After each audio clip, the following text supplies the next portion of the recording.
Aspergilloma या fungus ball के लक्षण क्या होते हैं? किन सिम्टम्स के साथ एस्परजिलोमा के पेशेंट्स अपने डॉक्टर के पास प्रेजेंट करते हैं? तो जैसे मैंने एक्सप्लेन किया था कि एस्परजिलोमा एक बॉल होती है फंगस की जो लंग्स की प्री एग्जिस्टिंग कैविटीज के अंदर पाई जाती है। तो लंग की जो कैविटी होती है उसके चारों तरफ खून की कुछ नसें होती हैं। जब एस्परजिलोमा या फंगल बॉल इस कैविटी के अंदर बैठती है और ग्रो करती है और इन्फेक्शन क्रिएट करती है तो आसपास की खून की नसों को उधेड़ देती है, वहाँ से ब्लीडिंग शुरू होती है।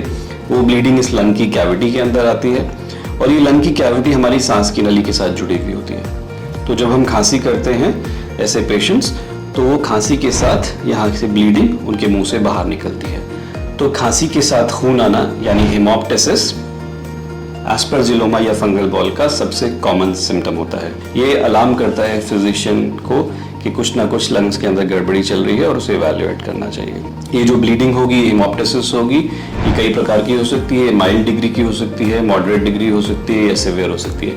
माइल्ड का मतलब जब खांसी करते हैं मरीज तो हल्का सा एक ब्लड का स्पॉट उनके बलगम में आ जाता है। मॉडरेट हेमोप्टिसिस मतलब जब वो खांसी करते हैं तो बलगम में खून की क्वांटिटी बलगम से ज़्यादा होती है या फिर कई बार 1 चम्मच 2 चम्मच ब्लड खांसी में आ जाता है, तो ये मॉडरेट हेमोप्टिसिस होती है। सिवियर या मैसिव हेमोप्टिसिस का मतलब होता है जब बहुत ज़्यादा क्वांटिटी में खून खांसी में बाहर आने लगे, 1 कप 2 कप या कई बार इससे ज़्यादा। जब ऐसा मैसिव हेमोप्टिसिस होता है तो कई बार पेशेंट्स को ब्लीडिंग के अलावा ये कंप्लेंट होती है कि उनको दम घुटने वाली फीलिंग होती है या सांस ना आने वाली फीलिंग होती है, क्योंकि जो ब्लीडिंग लंग से शुरू होती है वो सांस की नली में आती है। सांस की नली सिर्फ एक होती है बॉडी में जिसको ट्रेकिया बोलते हैं। अगर वो ब्लड या ब्लड क्लॉट से चोक हो जाए तो एकदम से सांस आनी बंद हो जाती है और कई सारे पेशेंट्स की अनटाइमली डेथ भी हो जाती है। सेकेंड सिम्टम एस्परजिलोमा या फंगल बॉल में होता है क्रॉनिक परसिस्टेंट कफ। तो काफ़ी सारे पेशेंट्स को बहुत लंबे समय से खांसी चलती रहती है।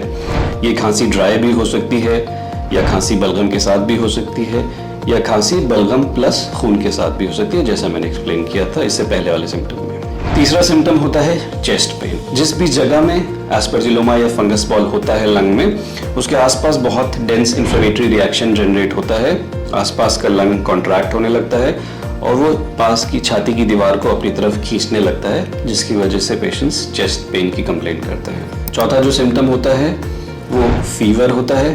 फीवर यूजुअली तब होता है जब कोई सुपर एडेड इन्फेक्शन हो गया हो एस्परजिलोमा के साथ, या फिर कई बार एस्परजिलोमा अपनी लंग कैविटी से निकल के ब्लड में जा रहा हो, या एस्परजिलोमा कैविटी फट जाए और उसकी फटने की वजह से जो फंगस है वो लंग्स और छाती के बीच में जमा हो जाए और वहाँ पे पस फॉर्म कर दे, जिसको फंगल एम्पाइमा बोलते हैं।